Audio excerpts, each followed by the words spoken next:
Great. Thank you so much for the introduction again, and for having me for this Rotary Club discussion. I did present Moringa maybe 5 or 6 years ago to the Rotary Club in Davis. And so it's nice to be back and see this organization really, you know, throughout the US and throughout the world having impact.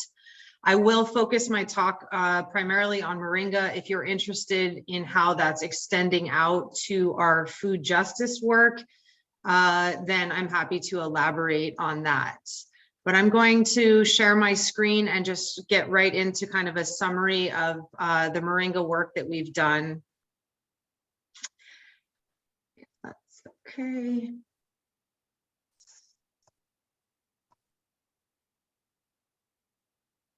Can you all see my slides? Yes.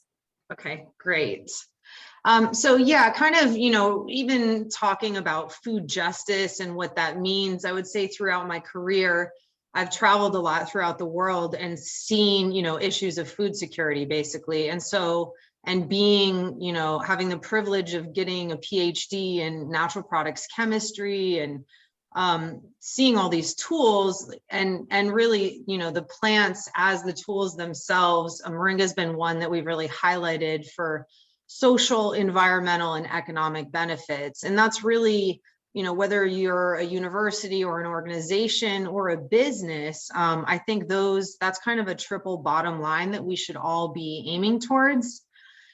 So today I'm really just going to talk about what Moringa is and its history and uses, which I'm sure many of you will be familiar with, that you can add on to or comment on. Really get into why we should be eating Moringa in terms of nutrition and health, and then explain a little bit about my current project to expand the research that we've done in Kenya and from the literature and the laboratories to making this more of a global solution that can be sustainable and adaptable in different places and for different reasons and for different people. So just kind of really getting into some of the science. So Moringa is in the order Brassicales, where you find other cruciferous vegetables like broccoli and cabbage, arugula, watercress, wasabi. A lot of these spicy, even all the mustards are in here. Moringa is in its own family, and Moringa oleifera is one of 13 species in this family. It's commonly known as the drumstick tree because the pods form these long, like drumstick looking shapes. They're eaten when they're immature.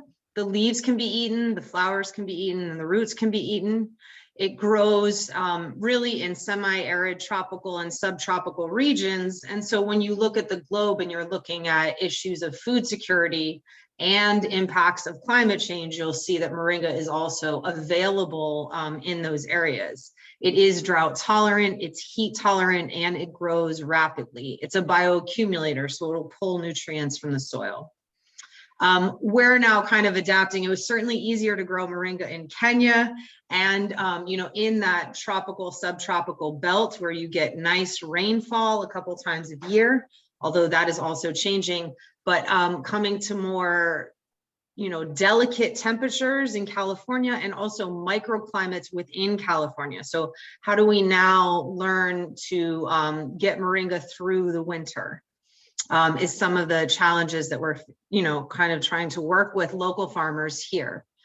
And moving on to just some of the straight benefits of Moringa, it is 27% protein roughly by dry weight. And that's the highest of any non-legume plant. So it's not a legume, it doesn't fix nitrogen like beans do, but we do postulate that it has endophytic bacteria that are able to fix atmospheric nitrogen and then transfer that throughout the plant. More unique and relevant to food security is it contains high levels of lysine and methionine, which are essential amino acids often lacking in a grain-based diet. So anyone eating just maize or corn or wheat, you're not getting those amino acids. So same is true for livestock. Chicken diets are often, cow diets are often lacking these amino acids. and they are nitrogen, right? So that, again, we usually find artificial sources for these very critical amino acids. For a human, about a 10-gram serving provides 3 grams of protein. So this is also to not over tout moringa as this, like, you eat one little bit and you've got all your nutrition and all your protein, because that is also the case with some of the marketing of moringa materials. So talking about the actual dose and who's taking it, whether it's a child or an adult, makes a difference.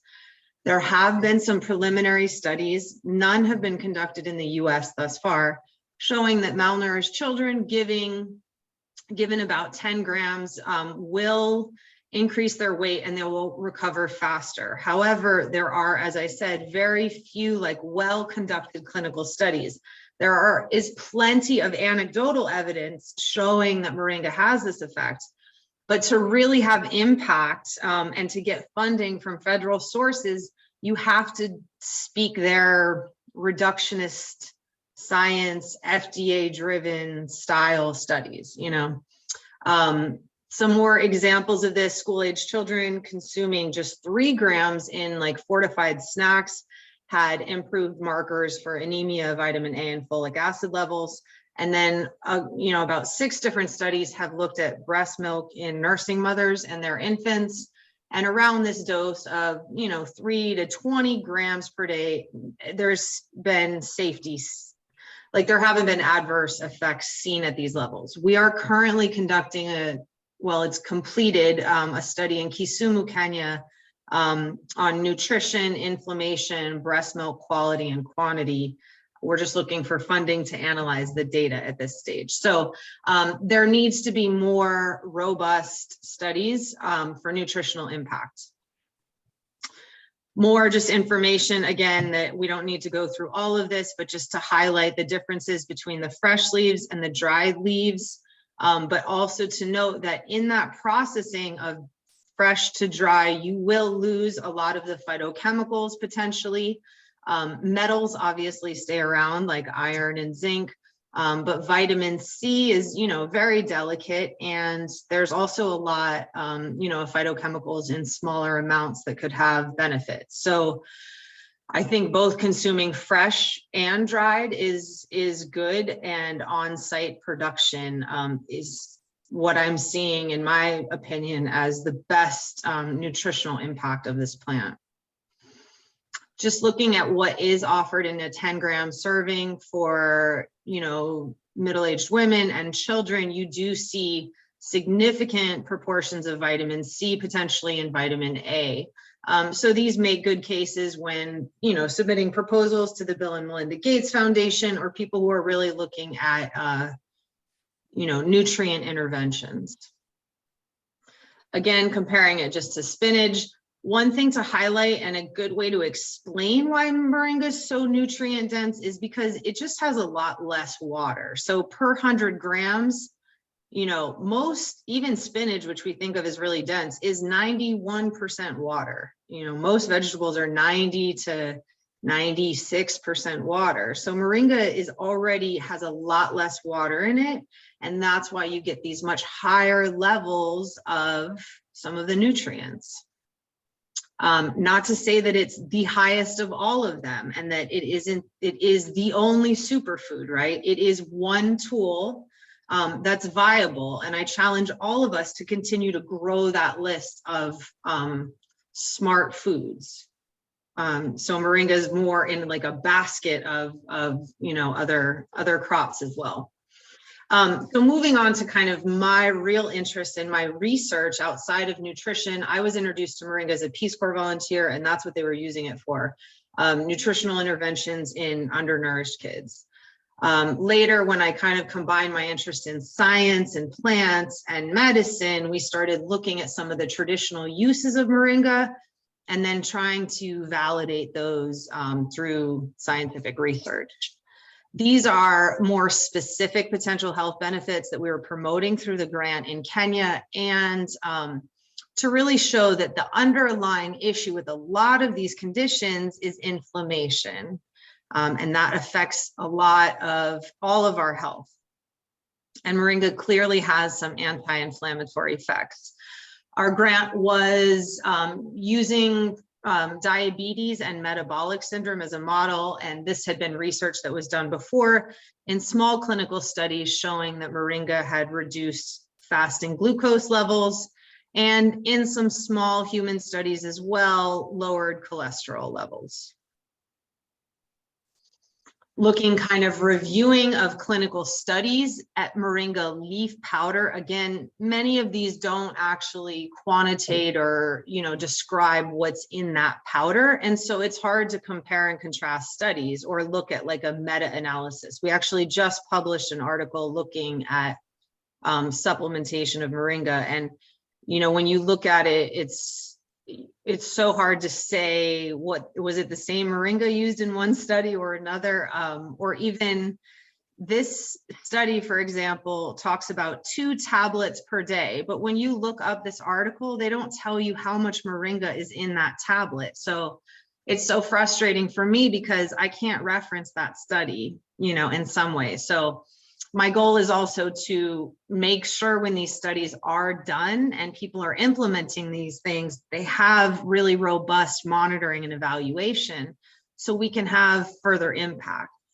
But you'll see most of the studies really focused around diabetes, and dosages range from 4 grams to around 20 grams, and outcomes range from fairly neutral to significant reductions in glucose again, and markers of inflammation. Dr. Waterman? Yes. I'm sorry to interrupt, but your slides haven't been advancing from what I can see. Oh, no. Is anyone else having that issue? Yeah, it hasn't been advancing.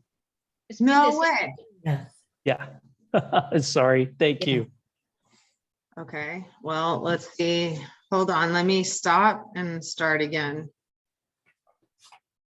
I was talking the whole time on the first slide? Yes. Yes. Wow. Okay, well, how about now? While you're doing that, I'd like to tell you that the people that are represented here are working in Zimbabwe and in Ghana and Southern Mali. And at the end, if you could just take a minute so we can introduce them, that would be great. Yes, and I'm working in Uganda. Oh, in Uganda, we have Carol. Thank you. Absolutely. We probably should have done that beforehand. Can I you? didn't want to interrupt you, so that's fine. You're Okay. on slide number 2, I think. How about now? Can you see? Yes. All right. So I'm just going to go quickly, but you'll be able to look at these. I don't know why.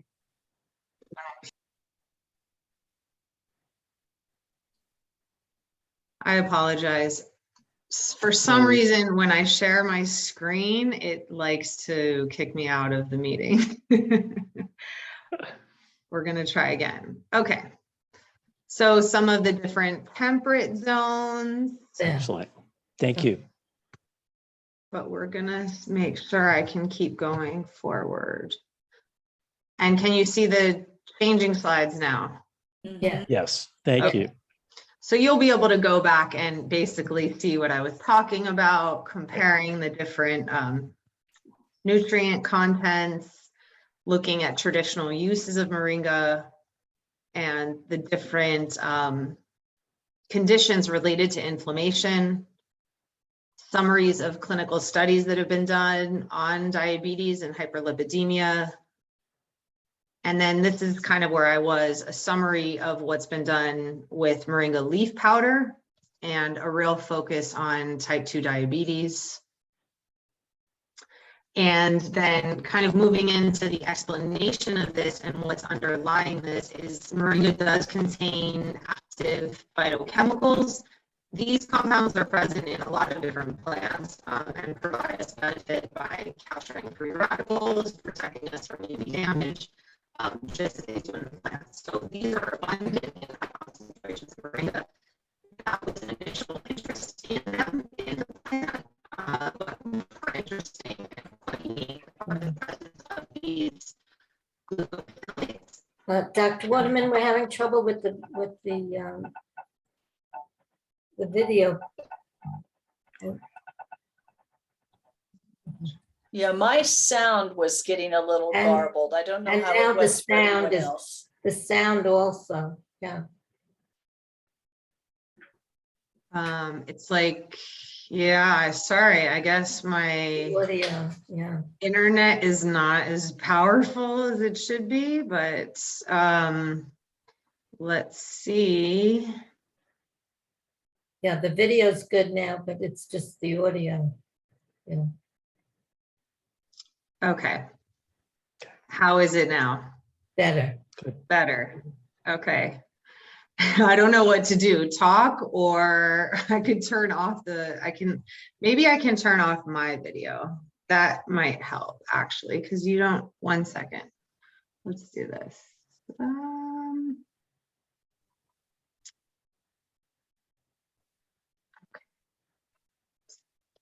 Okay, this may be better. So Moringa also, can you hear me and see the screen? Yes. Okay, great. So Moringa contains these very unique self-defense compounds that are basically stored in a non-bioactive form. And then the enzyme is stored in a different part of the plant. When you bite or chew into Moringa or other brassicas, this enzyme cleaves off this thioglucose and you get this very bioactive thiocyanate group. And that has been very well studied in broccoli for anti-cancer effects. So here the cleavage releases this compound sulforaphane, which has been studied, in 10,000 participant studies, for example, in the US. But with this compound, it's a oil, it's very volatile and it's hard to capture or contain. And with Moringa, the precursor molecule is a lot larger. It has this other little sugar moiety like a backpack. And when you get to the bioactive form, it's actually solid at room temperature. So in our research, we were able to say basically the active pharmacophore of sulforaphane is the same as that of Moringa, but it's a stronger molecule basically. And we were able to piggyback on a lot of the research that had been done with broccoli. We demonstrated the stability of Moringa isothiocyanates, purified them, showing it's an actual white, powder versus an oil. And then really began to look in on the bioactivity of these specific compounds, starting with inflammation and then looking at related biological activities for blood sugar regulation. So some of these starting out with some of our publications, but then also to reference other studies that have been done specifically on these active compounds. Traditionally, Moringa is harvested fresh and then dried and then ground to a powder. However, during that drying process, you can destroy that myrosinase enzyme. And so the dried powder may not contain as much of those bioactive and beneficial compounds. So part of our effort was to monitor the drying process so that you're not just cooking out all of these beneficial nutrients, because you can say Moringa is great, but if it's overcooked, over dried, then it's not that great, right? So that's a critical part of it. We looked at some commercial products that had, tested them for the content of the Moringa isothiocyanates and showed that just by blending the leaves, even without water or rolling and crushing them, you could get higher concentrations of these compounds. And then certainly if you did an extraction, you could get even higher levels of them. So we call this a Moringa concentrate. It's basically a water extract, like a tea of Moringa. And then we dry down this tea to test a higher concentrated version of these compounds and compare them to the purified compounds to look at their biological activity, of the Moringa extract and those purified compounds. We looked at in macrophages at reducing inflammation, specifically INOS and IL-1 beta, which are markers of inflammation. We showed that the Moringa concentrate had a nice dose-dependent response in reducing inflammation, and also that the purified compounds significantly at super, super low doses, I mean, almost drug-like doses, also reduced inflammation in these cells. We showed that Moringa was able to reduce glucose production in liver cells in a very strong manner compared to metformin, which is a positive control. Metformin is a common anti-diabetic drug. So the extract reduced the production, and then like this 1 micromolar of the pure compound in Moringa is a 2,000th less the concentration of this metformin dose.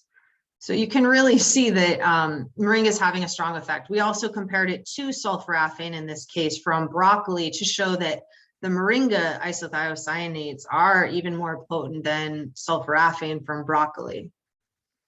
We did an animal study in mice. We induced obesity and diabetes through a very high fat diet, had a control group, and then a treated group of mice that had that same diet, but with 5% of their diet coming from that Moringa concentrate. We showed they exhibited a reduced weight gain over 3 months. They had lower levels of fat, but had higher levels of free fat mass, which is basically lean muscle mass. So they were not gaining fat, but they were still gaining healthy muscle. We showed that the Moringa-fed mice had improved oral glucose tolerance almost as well as a metformin prescription drug gavage would have. And then looking at the liver of the control mice, you can see the fat deposition all throughout the liver. The liver was significantly lower weight and a much healthier color in the Moringa-fed mice. And the lipid content, as I said, the fat content was about the third. So Moringa is clearly having an effect specifically on the liver in not holding on to fat and toxins, it seems, which is, you know, pretty consistent with the traditional uses. So this was pretty impactful research for, you know, for me to see in these animals. And, you know, we're really I'm trying to move away from animal studies because Moringa has been eaten and consumed in humans for so long. It just doesn't seem to make sense. However, it's hard to get those types of tissue analysis when you are working in humans. But that's really the intention moving forward. When I came out to UC Davis, we then continued working in a rat model and looked more specifically at the isothiocyanates and showed that Moringa was able to, the seed extract was able to delay the onset of diabetes and reduce several of these markers. And we did put in a, you know, a grant application just showing kind of how recently so many of the conditions and comorbidities related to COVID have overlap with how Moringa and isothiocyanates have been effective, not just with inflammation, but respiratory complications. I mean, there was even a clinical study with Moringa seeds showing decreased shortness of breath and coughing in patients with asthma. You know, so I'd really like to be able to push this type of information forward. I'm currently working on 5 different grant applications for Moringa in different areas, but they're more agricultural focused than health. But you know, I'd like to get back to this too. So, you know, if there's people or partners that are interested in this type of thing, you know, please let me know. But that was kind of the, you know, health NIH funded work through Moringa and extended a bit through COVID, was to figure out how to develop Moringa as a supplement concentrated with nutrients and phytoactives, not destroyed in the processing, understand the mechanism of how these compounds work, and then moving towards evaluating them in clinical studies. Part of that really involved a lot of community outreach in Kenya, where we were doing, you know, recipes, information, processing, and construction of like real low-cost solar dryers, handing out information cards for discussion. These were translated in Swahili. building some of these dryers that were funded by Feed the Future, but I'll be honest, through my experience with them, I didn't like the materials. I thought it was high cost and low efficiency for the farmers. So kind of going back on some other visits, we were able to work as more of, you know, a hub where they could all come and dry in one place, and just did some modifications to some of those drying structures there. Also trying to, you know, work with some of the farmers where they were doing meter by meter spacing and bring out interns to, you know, offer up the suggestion of more intensive planting of moringa or potentially intercropping with moringa, doing density studies with them and with students to show that, you know, 10 by 10 centimeter cropping can probably give you a much higher yield. But then also working with the farmers to say, like, what's your comfort level with weeding and going through these areas. So just not just using the science, but also using, you know, their feedback as really a co-sharing and co-design development of these projects. We worked a lot in Kisumu and with Meru with kind of established cooperatives as well as startup farmers and sharing information, recipes, and practices, but just really looking at, you know, yeah, moringa can produce a high yield, and especially in terms of dry matter and complete protein. And in Kenya, we were just, you know, comparing this to the common crop of maize. I talked to Barbara quite a bit about the economic potential of moringa and kind of this common narrative of, you know, US or European based companies having this, like, we're going to import moringa from African countries and sell it on the US market. And when we've done economic studies, it does not pan out usually so well for the farmers. So I'm happy to share this article with you, Economic Viability of Commercial Production for Kenyan Small Scale Farmers, where we do a cost benefit and comparison of a cooperative in Kenya that's non-organic selling on the local market and actually making a lot more money doing that than contracted farmers working for a collective company that is USDA organic and exported. So not to say that different systems can't work. It's also neat to see the different dials that you can change in terms of irrigation, intensive production, and those models go out over 20 years. So I encourage all products and projects to really do some type of cost benefit analysis that really includes the time and labor of the farmers. Certainly quality makes a difference. There are plenty of organic moringa products on the market that do contain lead, that do contain pesticides. We've done testing, so it really is tricky to compete on a market where some companies can have high quality standards and others may not, or may not be aware of it.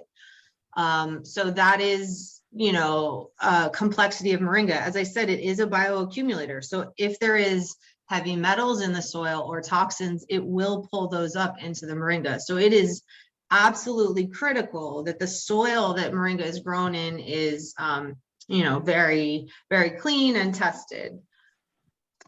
This kind of moves us into my current grant here, where we're offering trainings on moringa in California, just to bring awareness about the plant. Many people don't know about it here in the US. And the second one is on how to grow and consume it. And then the third is on processing and preservation to really bolster the industry within California. And this follows up on a couple other grants that have been done in California, where we are facing, you know, very hotter and hotter temperatures and drier climates. This is a moringa farm in the Central Valley in California.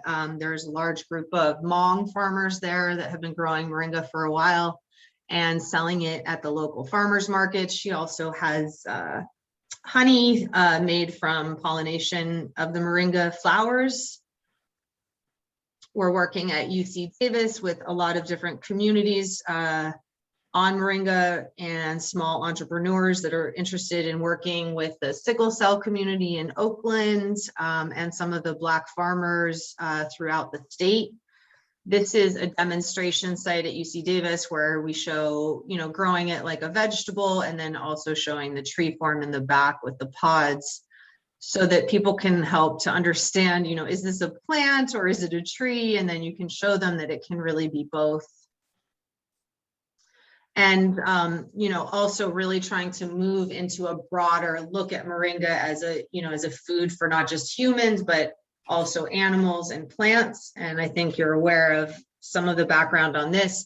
More recently, I've seen some impressive articles on Moringa reducing methane gas from cows who consume it. So that provides a lot of, you know, impetus to apply for more climate smart applications, since most of the production of our farming in the US goes towards animal feed. And this could be a viable alternative. That could be really a great solution. Certainly biodiesel uses, water purification, and another really strong interest of mine, we put in several applications and work on this with partners in Brazil and here in California, is using Moringa as a biofertilizer and biopesticide and growth promoter, and really trying to get funding for more graduate student research and development of more product prototypes. Because even just being able to produce your own fertilizer on site provides a lot of sovereignty for farmers. And so even doing a crop and drop method, if they don't have to get a fertilizer supply from other places, you cut out transportation needs and further reduction of fossil fuel dependency. Even intercropping has shown to produce benefits to neighboring crops just by Moringa growing near it. Again, really more studies need to be done to validate these effects. Overall, I've just really been impressed with the plant, and, you know, had this great opportunity to kind of travel around and work at this nexus of academia and businesses and organizations. And that's, you know, really kind of the aim, I think, is similar to what you all are doing, you know, to improve the lives of everyone so we can all live better, you know, together. And with that said, there certainly always needs to be a funding source for these things. And when I was a postdoc at Rutgers, I was able to co-author a patent on the processing of Moringa. So that's been licensed to Estee Lauder for cosmetic use. And there's certainly other opportunities financially for small businesses and for, you know, economic potential in these other areas. You know, even as a pet food ingredient, a lot of pets have issues with diabetes and inflammation and arthritis, and put Moringa in a pet food, you know. So at this stage, I'm kind of working as both a Moringa researcher and trying to be a consultant for startup small companies. I don't have an interest in kind of having a Moringa company myself. But I like to offer my services to assist people who are trying to utilize Moringa and other products to really address the, you know, UN Sustainable Development Goals. And with Moringa, I think it's really, you know, intervening at SDGs 1, 2, and 3, and seeing greater impact across the other goals as well. These are just a few of the publications, and I can add the one that just came out last month on the nutritional supplement, but these are all specific ones just on Moringa. And then we also have some featured articles like in the Washington Post and ABC News that have discussed this, just some of the people that I work with at the different institutions, some of the funding mechanisms that we've had. Yeah, and with that, I will stop and open it up to questions. I can certainly talk more and expand on any details that you would like. Okay, well, first of all, could we have everyone introduce themselves, please, and tell them what they've been doing in Africa with Moringa, and what their interest is in Moringa? And then also, Mark, if you can introduce yourself and tell us how you're trying to help us through the Rotary Club of Denver. Thank you. Oh, sure. My name's Mark Donovan. I'm a member of the Rotary Club of Denver, and specifically I serve on our World Community Services Committee. We've had a grant that we've done locally with Roberta to help support some of the moringa farming that's going on in Zimbabwe around the orphan care center there. So thank you. Thank you. I'm Karen? Carol Okay. Davis. I'm with Outreach Uganda, working in Uganda. We're in the very northern part of Uganda near Sudan. And we've been working with farmers in a particular community of about 6,000 people, just trying to help them with cash crop agriculture in general.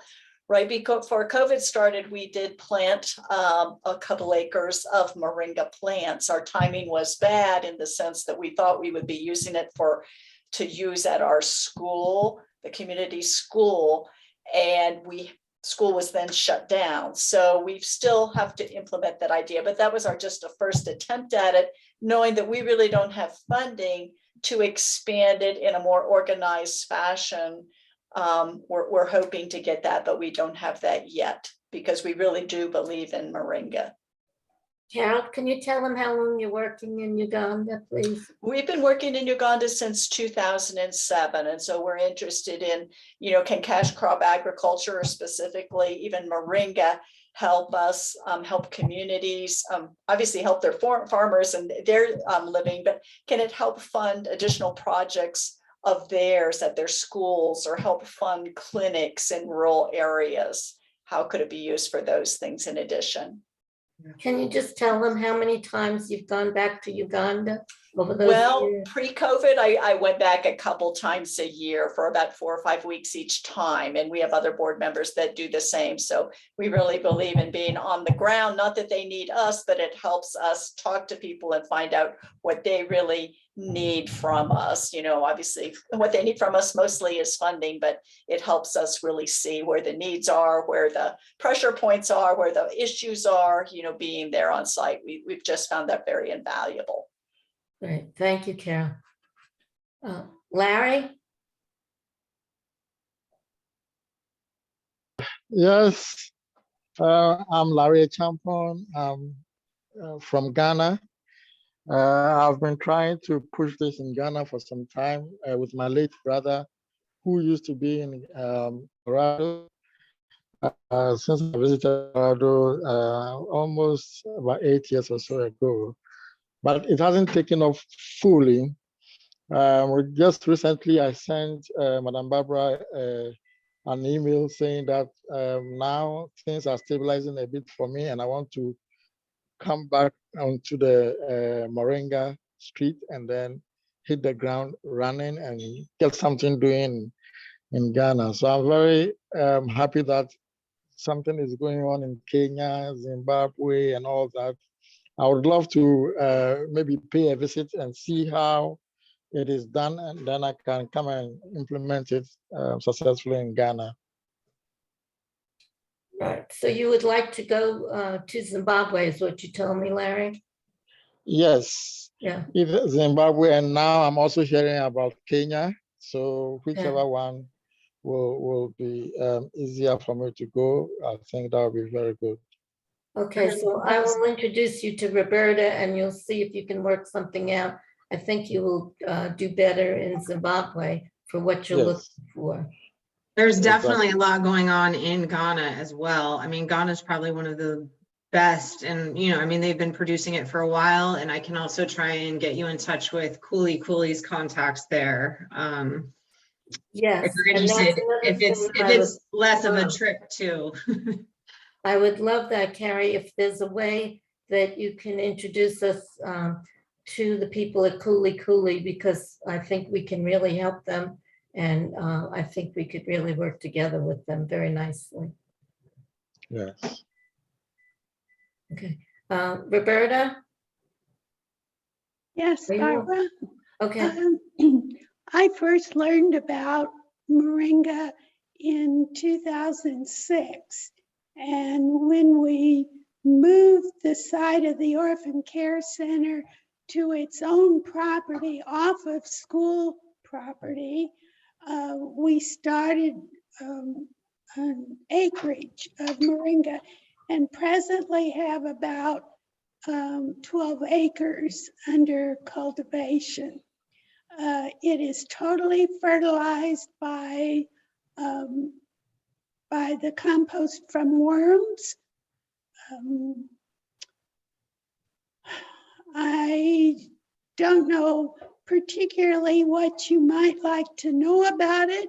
We dry it with electric dryer furnished by Rotary in Denver when we have electricity. And in addition to that, we also have, I think, 12 bakery type racks that we dry the moringa on. And then we have a grinder that we use for powdering it. We use it in the feeding program. We're feeding approximately between 700 and 800 children 2 meals a day, and that has moringa added to the porridge in the morning and then to the relish that they put over the sods at noon. Our nurse has had huge success with malnourished children being brought back to reasonable health in a very short period of time by giving them large amounts of moringa in their diet.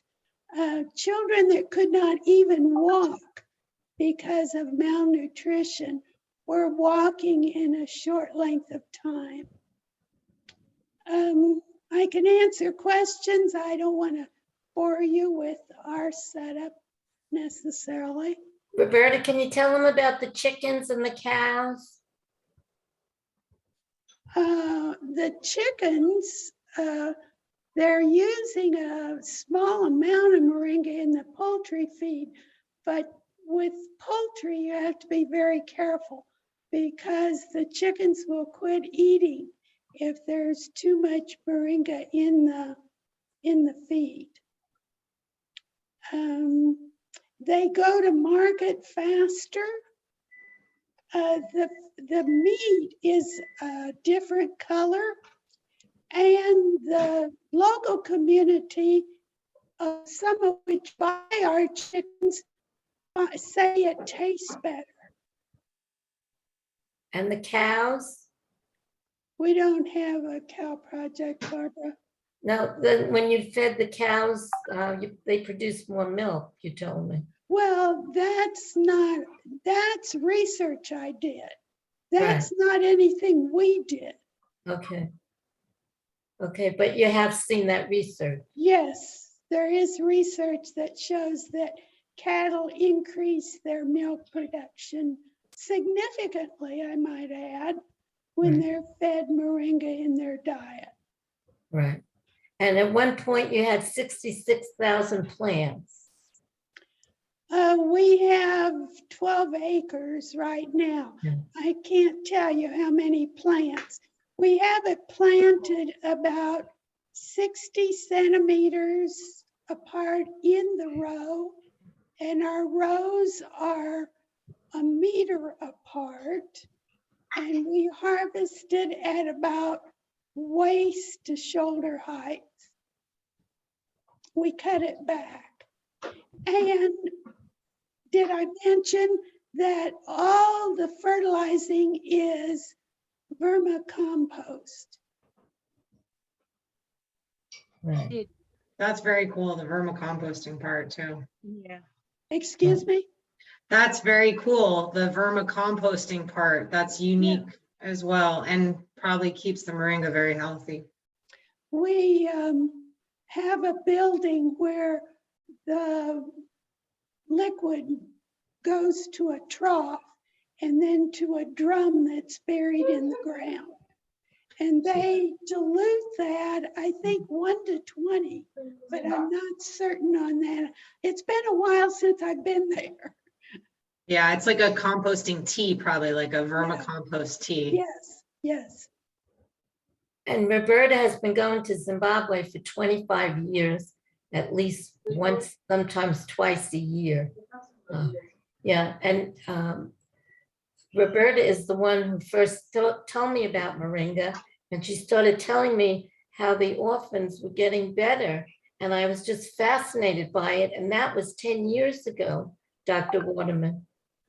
Yeah, and I mean, I'm going to be real honest, and that's my frustration, is that this has been going on for 10 or 20 years, but there's no documentation of it. So we continue to, I mean, I encourage you to invest funding in monitoring and evaluation. So not just anecdotal reports that the nurse has said everyone's recovering, because that's what happened in Senegal too, when Moringa for Life came in and said, we compared Moringa to, you know, WHO interventions and the kids did better, but it's not placebo controlled. It's not, there's no third party. So I would say invest in not just continuing these efforts, but doing a study to say before and after. What, give me a number, percentage, is it better? What's a neighboring school that didn't have an intervention compared to one that did? Because otherwise we're all just sitting around talking about how great Moringa is. And it's not going to get us the $1 million funding and interventions to be a part of WHO interventions. So when they go into Somalia and these relief programs, Moringa is a part of that package because it's been clinically shown. Like that's my, again, and I had this conversation with you too, economically. You can't say that farmers make a decent wage. I need exact numbers compared to the daily wage rate. How much better are they doing compared to doing something else? Okay, Because well, I'd like to work with you on that because in Zimbabwe, Roberta's paying them $100 a month. again, but how does that compare? I don't know. What's the, you know what I mean? Well, right now, I don't have anybody that's going to carry on the work. I am going to be 90 in a couple of months, and I just cannot make another trip. I don't have the physical stamina that trip requires. It is a long trip, I know. But you do have Susan who's taking over. But Barbara, the thing I need to point out to you, each of us have different personalities and different skill sets. And you can't just pick somebody out of the air and put them in that position and expect them to carry on as you were carrying on. Right now, I don't have anybody that I think has the interest that I have had to carry on the work. That's unfortunate, but I can't change it. Well, and I mean, you're probably investing equity, right? Time and potentially money as well, right?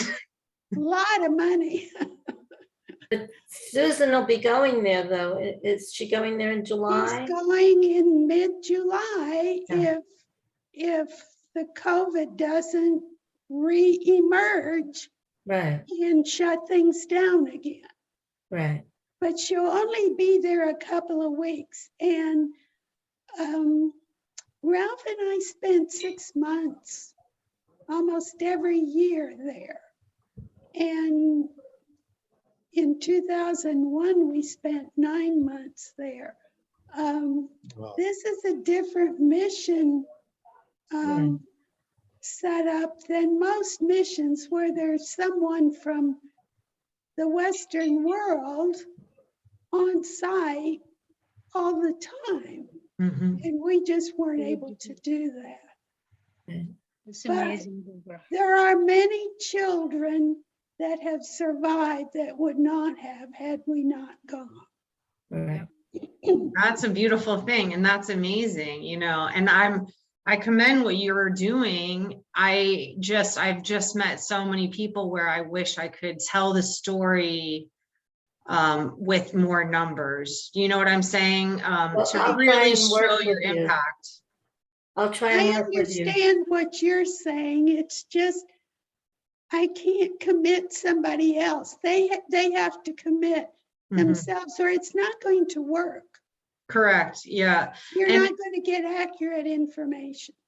And sometimes it's good to involve the local universities and find collaborators there and graduate students, programs like that. So, the cost benefit study we did in Kenya was through a RIFA fellowship. So I had a graduate student from the International Ag Development.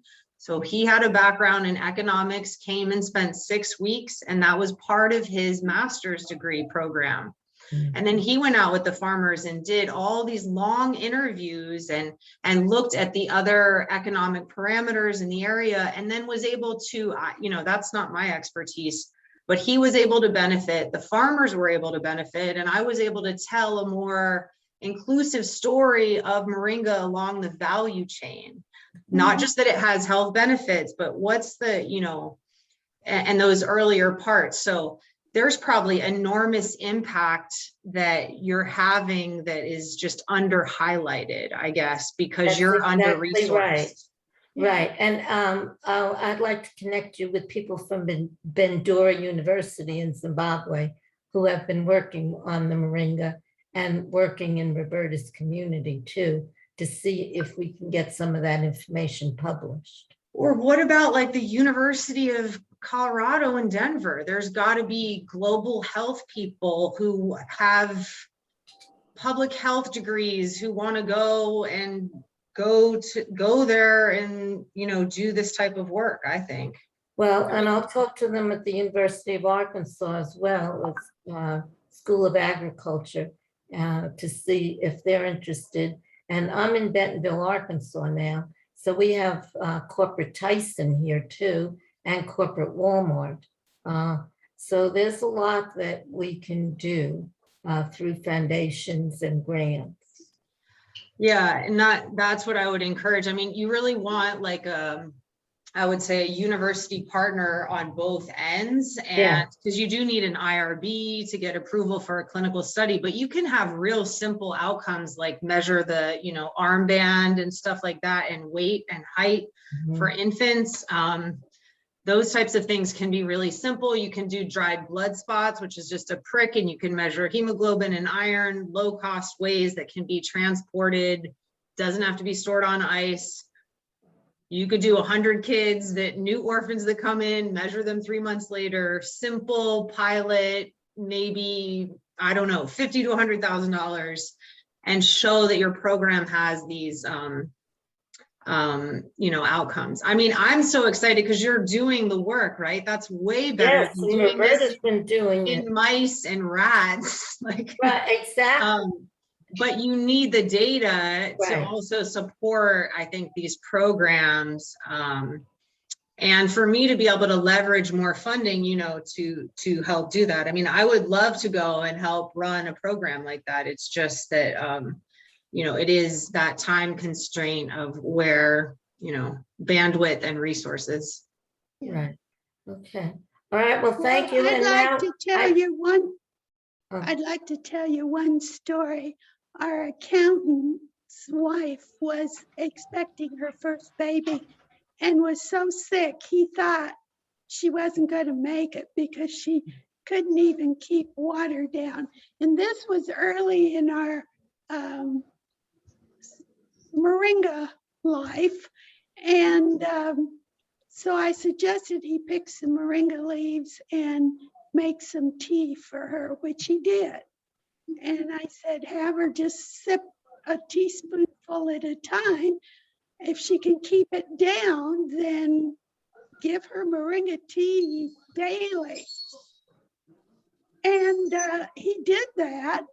And then they started she was able to keep food down.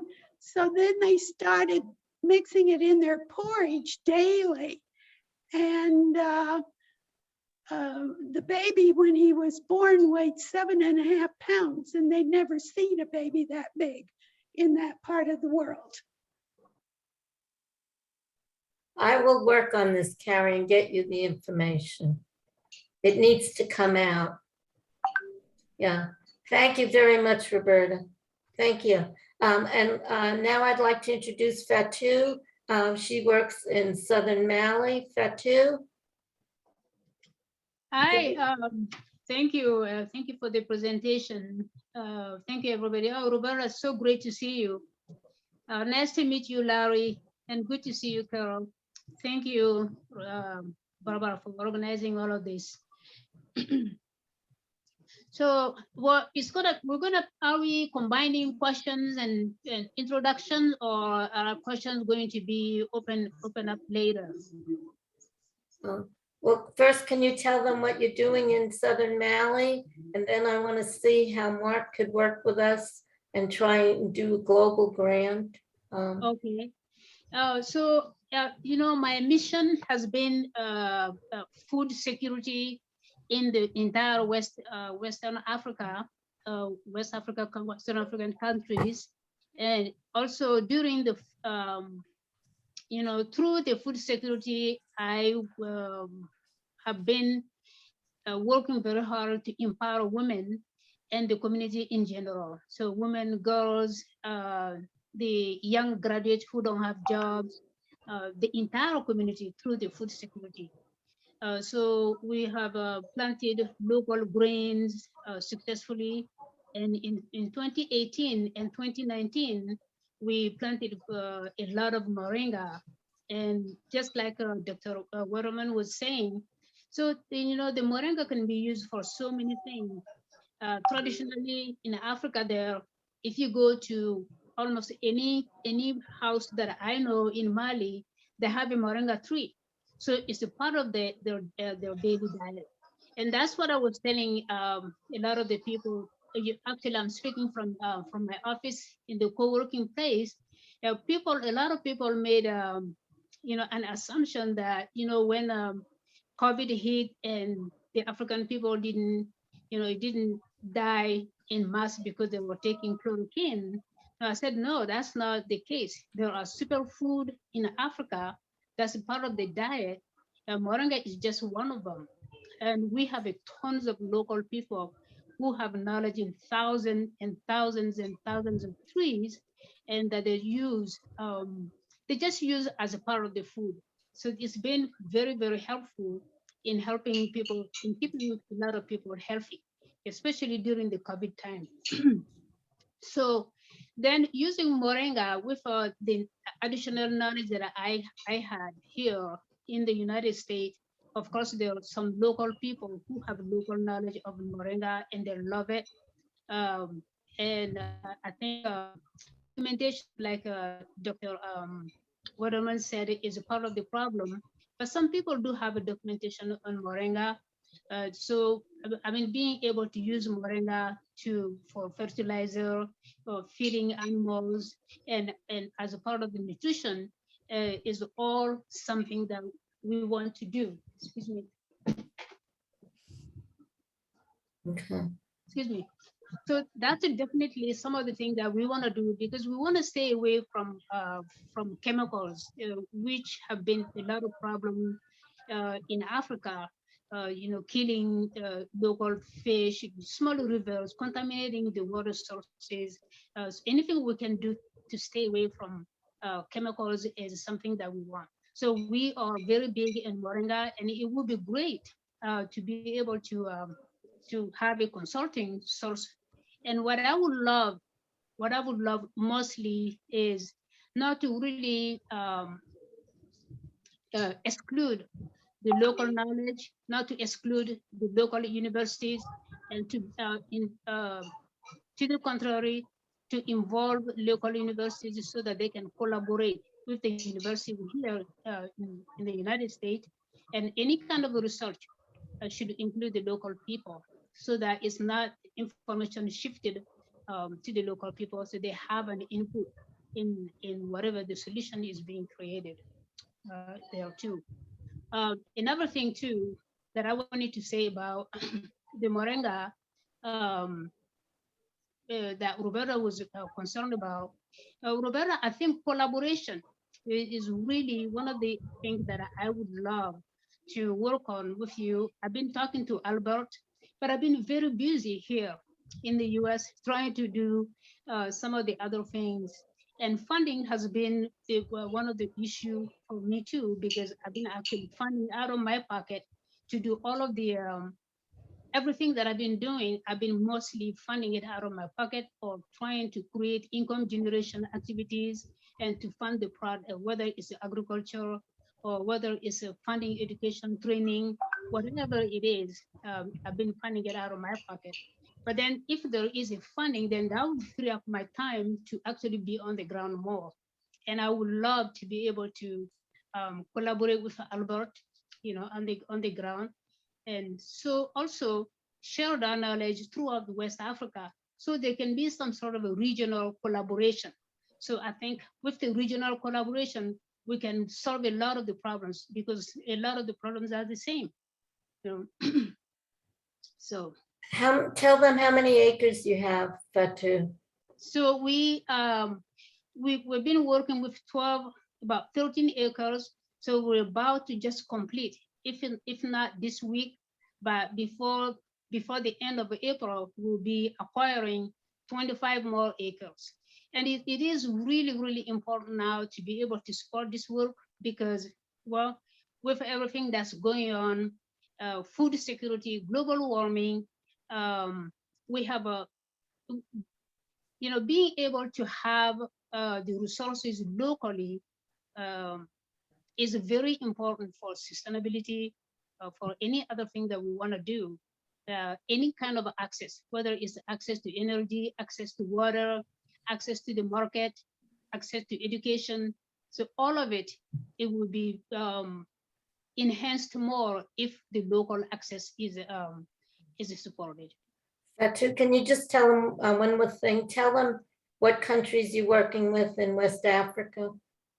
So I'm working in Mali and Burkina Faso, Senegal, and also Guinea. So I have someone in each one of these countries. One in Burkina Faso, a group of women in Guinea. In fact, one of our women just came this morning, 4 a.m., and they came with some of our products that we were training people in Guinea to make those products. And then we'll end up in Senegal also. Okay, thank you, Fatu. Yeah.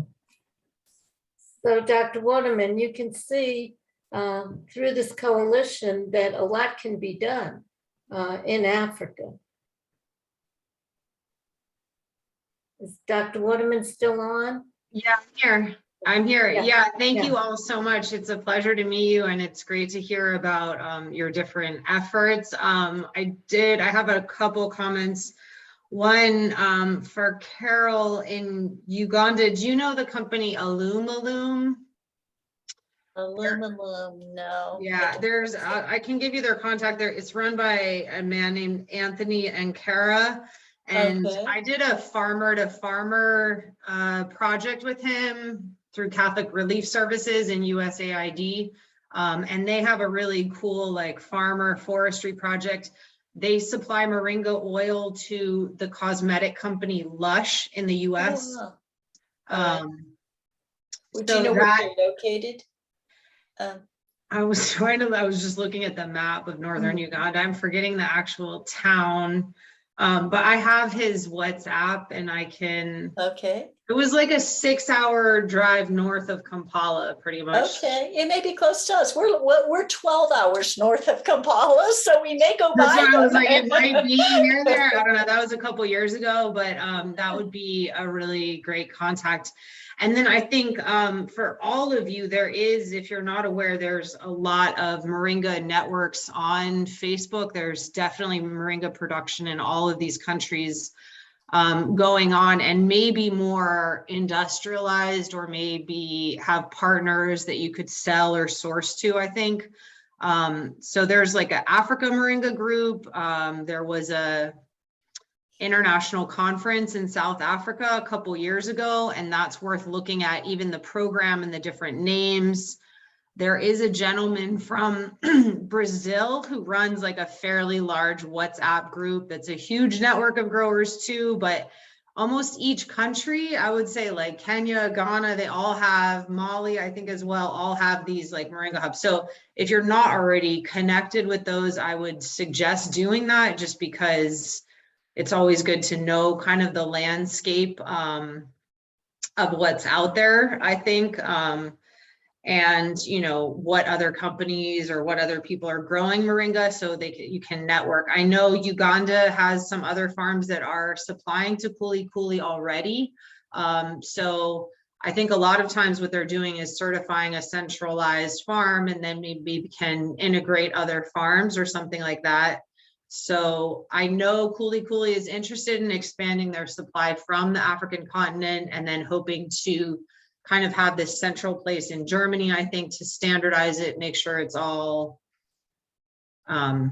quality controlled and then distribute it. So I think there are opportunities there. Again, I will say that kind of my own personal mission with the plant is more like get it in everybody's backyard, much like the West African style of like on-site food security, food knowledge, and empowerment. So that is more of my interest, you know, just directly right now. But if I can be of help or a resource, I'm happy to. I am just stretched incredibly thin right now. I'm parenting a child during COVID, and as we all are dealing with all kinds of things. So I just got back from a week trip in Philly, you know, with multiple meetings and talks back to back, and have, as I said, 5 grant proposals coming up on this. So a little all over the place, but I'm inspired by all of you. And I too hope to kind of get back to some of that just very like simple work with people and the plants on the ground. So. Well, and I have to say, I mean, I've been doing this 11 years pro bono, and these people have been doing it pro bono a lot longer than me. So if there's any way that we could collaborate with you at any time, Dr. Waterman, I'm open to ideas. And if there's any interest that you have in clinical trials with some of the people from Africa, that's something else that we could look into. So there's a lot of potential here. And of course, for the global grant, you know, to work with Mark as well. So if we can just keep in contact with you and just, you know, see where this goes. Also, do you know about the University of North Carolina and their Moringa research for breast cancer? Yeah, I'm familiar with some of it. It's pretty cellular at this level, I think. I haven't seen it. I don't think they're doing any clinical work. No, not yet, but they have proof that it has killed the bad cancer cells. And I would never make any kind of statement like proof of, you know, that those are the kinds of things. Cellular assays are very different than what happens in humans. So again, cautiously suggesting it has anti-cancer potential and we should study it more is again always how to approach this, because the issue with making statements like that is you will get tenfold pushback by people saying you're claiming health claims on a food supplement and we won't get funding. Same thing when I went to the conference in South Africa, they're saying it's got 300, it can cure and treat 300 diseases, and that's not true. And at what amount and what quantity? And that does the Moringa industry a disservice. People saying Moringa can cure COVID. There's no evidence of that. There is suggested, you know, so again, as part of this community, I think we all need to be cautious about, yeah, what is qualitative and quantitative evidence. But no, the stuff out of North Carolina to me is not, it's part of this very basic level research at the cellular level. And that again makes sense. Same thing with broccoli, but a lot of plant compounds will have potent effect in cells, but not translate because cancer is very complex, right? So just my scientific caution is always on board. Okay. All right, well, thank you so much. Does anyone have any questions before Dr. Waterman signs off? So you said, Dr. Waterman, that during your Peace Corps volunteering, when and where was this? I was a Peace Corps volunteer in the Gambia, When? 2002 to 2004. Oh, okay. Is that so? Are you part of the Kuli Kuli, or did you hear about them? She kind of heard about me and I kind of heard about her, and she had started a business after being a Peace Corps volunteer. And then I had gone and gotten my PhD and did more of the research on it. So then we started working together where I can provide some scientific consultancy. So those types of things, she'll send me information and say, we want to put out a FAQ on, is Moringa safe if you're breastfeeding? I'll go through the scientific literature, try and translate it into something that a customer could be familiar with, and then she can put that on her website. So we're both kind of working together from different angles, but I'm also consulting for other Moringa companies in Kenya as well to kind of do that and help them get more funding, get more research, but also promoting good, correct science, or the best we know behind those claims, or cautioning around that. I did just put in the chat the website that we're developing out that has more information on Moringa. And I can put I think, well, Barbara has my email if anyone wants to contact me further, but. So I'm a little bit curious about, I know that there is a lot of concern about lack of data. Have you tried to, during your volunteering or your research, or have you tried to reach out to the local universities where you were introduced to Moringa, and have you gotten any positive response about the students being part of your research? Yeah, so the kind of the end of the Fogarty grant in Kenya was that we were able to do a clinical study run by a local community-based organization. So they were already working with women and clinics. So we were able to just do this kind of household level intervention. First, we just introduced Moringa as like an agricultural crop and did surveys about acceptance. Are you willing to grow this? Are you willing to eat it? And then got volunteers, and that's run all at the local level. It's managed by a clinician at University of Kentucky for the IRB, but the funding and everything went to graduate students hired, Kenyan graduate students, Kenyan owned organization that's leading that study. And that's what we're trying to see more of as well. It's just, again, funding is kind of the issue, and it's just always kind of like you're surviving on what's available. But I kind of stepped away just from the clinical and health aspects and got more interested in the farmer side of things. But the funding pool is a very different realm when you look at agricultural funding versus like, cancer research or something like that, or, diabetes research. Interesting. Yeah. So that makes me feel if it's a catch-22 then, because you need data, and if it's harder to find funding to do the clinical research, how is the data going to be secured? You mean from the studies? Well, I mean, privacy wise for the clinics, I mean, they should be able to do that. And like KEMRI's in Kenya, you can always find institutions that can help manage the IRB and the data security. But in terms of the results, I mean, we want that to be published. I'm not sure if I'm following what you're saying. Yeah, well, I think I don't know if I'm addressing the question right. Remember that you were saying that even if people say we did so many, it's good for income based, you need to know exactly the exact number. If somebody wants to claim something, you need to have the exact result and number.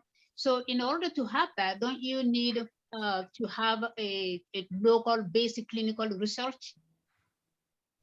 Yeah, I think so. Or it doesn't even have to be, I mean, like the cost benefit analysis doesn't have to be, it can be a projection outward, right? You can go to a farmer who's never grown Moringa and sit down with them, ask them how much land they have, look at the economics of where they live, How much time do they have? Do they have a fence? Do they have irrigation? And kind of predict out just through a conversation whether moringa would be economically viable for them. You know, that's like the economics and the value chain of it. You could say, well, hey, there's these buyers in the area. And ultimately, you'd like to be able to say, you could grow moringa, mangoes, lettuce, and here's a land use systems analysis on all of these crops, or hibiscus. Where are you going to get the biggest bang for your buck, nutritionally and economically and environmentally for your farm? Because you don't just want to be growing all of this one thing, or like, I mean, that's ultimately we want to be able to provide is, you know, decision-making power and risk aversion, I think, for farmers. On the health side of things, I think you do need to have, like you said, a local university running these studies in Zimbabwe, in Mali, in Uganda, 100%. Whether there's some oversight or partnership with a US university to provide credibility is unfortunately the case.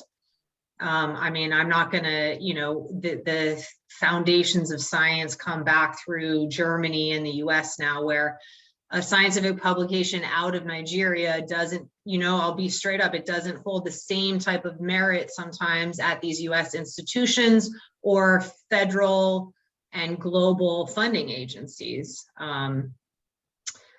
So we want to bring that together, right? The knowledge base that's there, and couple it with a partnership for the US as well, so that we're also seeing these solutions that are on the ground in Africa. You know, I mean, we have food security issues here in Sacramento, in South Sacramento, that are like worse than, you know, in Nairobi. So I don't have to go too far to see those same things happening here that we're trying to kind of address. So that's right. Thank you so much. And that's where that's what I really want to see. And that's where they say, give someone a fish, you know, the person is hungry again, and then teach how to fish. The collaboration across the global. And I think that's where the sustainability will come in, and then people can develop from there and move on and take, you know, eventually credibility will come with experience and repetition, and you know, people working together. And that's my opinion. And that's, I mean, I think that's a critical point you make, and that's a shift in this paradigm of global health work, development work, missionary work, this very like, we're coming in with a solution, we're going to implement it, and maybe we'll have one local partner. But it's, you know, I mean, I'm in these conversations with the Global Health Institute now, and they're like looking at making sure authorship on these papers includes local researchers, that they're getting primary authorship, that they're getting in impactful journals, that they're getting the same level of funding on the grants, that they're co-PI status, not just this like contracted, you know. So all of these things, because otherwise it's not inclusive, and it's always just this like kind of 5% little pitch-based projects. So I appreciate your comments, and it's not easy, you know, for everyone to kind of shift these paradigms, especially when the resources have been held so tightly by a select few, that releasing and that release of that is, you know, hopefully will happen faster and smoother over the next, you know, coming years. I'm sorry, I want to say this last comment, Dr. Waterman, that's when you maybe want to reach out to places, and Barbara, that too, to places like Posner Center for International Development. They've run tons of resources about decolonizing the funding sources. Mm-hmm. And until the local people are involved, the years after year, it's going to be the same thing. It's going to be the same answer coming from one area being shifted. It's just not, we're not going to move. And honestly, it's not going to, and to speak peace, we really have to be inclusive, and otherwise peace will never happen. You know, there will be problems. There will be people migrating. There just definitely will be problems. So we have to decolonize those kind of things, to have the paradigm shift. We have to talk about it. We cannot just go by it.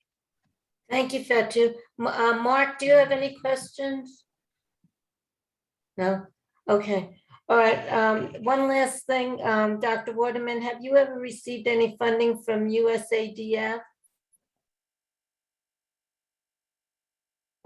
No, USADF, no. ADF, U.S. African Development Fund out of Washington, D.C., but they're also located in every African country. And some of our partners that are here today have received funding from them in Africa. And they go to and do a site visit to see everything and inspect the project. So that might be something we could collaborate on. And do you do any work with the scientists from Johns Hopkins that are researching moringa? Yeah, Jed Fahey, he's a good Yeah. friend and colleague of mine. We've published a review paper on moringa together, and we consult on projects. I would highly recommend him as someone to work on a clinical study with. He's designed clinical studies and developed them with broccoli, and he's retired right now, but he would be a great like mentor and advisor on that project. Yeah, I can only speak highly of him, and he's really funny too. He's not like a scientist that you can't talk to. Yes, I'm familiar with him. He's another one who's done outstanding work. If you have a current number for him, if you could connect me with him, that would be great. And also, do you do any work with ECHO in Florida? Yeah, they're listed on my current grant right now because moringa has been classified as invasive in the state of Florida. So we're trying to address that in this USDA grant that we're working on. So I'm working with them. Okay, and the USDA has told me that moringa is on the good list. It's allowed to come into the United States. That's what they told me. And in Zimbabwe, we do have organic certification. So, yeah.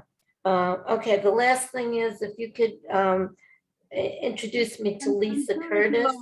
I'm sorry to interrupt really quick. Barbara, Dr. Waterman said that she's really spread thin. Do you think that our organization can support her if she needs something? We can collaborate in a way that we can be of support to her in some ways?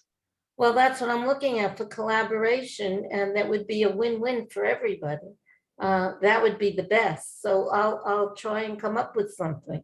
But meanwhile, Dr. Waterman, if you could introduce me to Lisa Curtis from Cooley Cooley, that would be great. I would love to talk to her directly.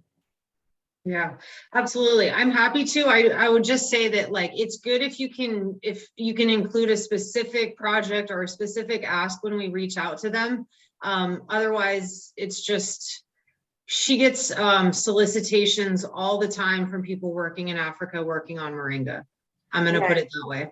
So if you want to draft an email to her specifically stating where you work, what you want to do, how you want to work together, that would be easier for me. And I think more beneficial just because I know where she's at right now too. It's like, just to have to have a startup conversation, it's good to get it like really specific, at least I think. Right, because we already have a track record. I mean, I've been, like I said, 11 years that I've been doing this, plus everyone else that's doing this collectively. We have 119 years of experience in Africa with my group. So we do have a track record. And we have directors on the ground that live in those communities. And some of the directors you met today that actually physically go there from the United States. Yeah, I think it's good to consider what she's gonna want. Do you know what I'm saying? Right. Like, well, coming to her and saying you collectively have 190 years on the continent, that to me doesn't sound like 119. Yeah, but that's not, I wouldn't use that as a selling point for your organization. Like how many times people go to Africa.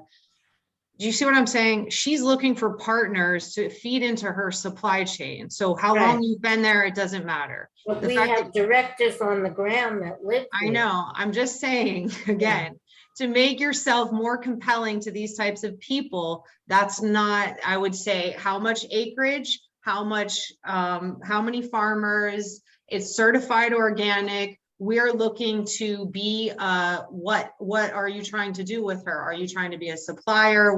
How do you want to collaborate with her? Okay, great. Okay, got it. Yeah, that's great. I know she has a big operation in Uganda. And I'd like to be able to link in with that. I'd like to see if she could, plant some moringa trees in the communities where we are, so that we can work together. Yeah. Okay. Well, thank you so much for your time. It was a pleasure to meet you.